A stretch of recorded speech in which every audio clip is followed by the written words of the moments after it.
PFI popular front of India को मुल्क भर में बैन करने के बाद केरला में आरएसएस के 5 लीडरों को वाई कैटेगरी की सिक्योरिटी फराहम की गई है, क्योंकि popular front of India Kerala में सबसे ज्यादा मजबूत था। इसी के चलते सेंट्रल गवर्नमेंट ने 5 आरएसएस के लीडरों को सिक्योरिटी फराहम की है। पॉपुलर फ्रंट ऑफ इंडिया के खिलाफ हालिया क्रैकडाउन के दौरान मरकजी तफ्तीशी एजेंसियों ने इस हवाले से दस्तावेजात भी बरामद की है।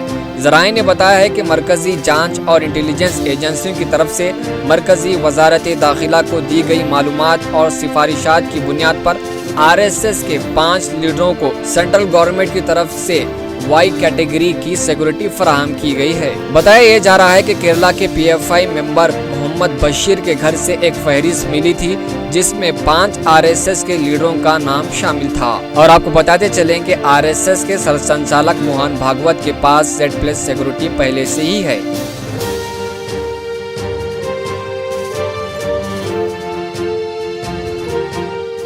अगर आपने चैनल को सब्सक्राइब नहीं किया है तो जरूर सब्सक्राइब करें, बेल आइकन भी प्रेस करें ताकि खबरें आप तक बर वक्त पहुंच सकें। मजीद अपडेट्स के लिए आप व्हाट्सएप ग्रुप भी ज्वाइन कर सकते हैं, लिंक डिस्क्रिप्शन में मौजूद है।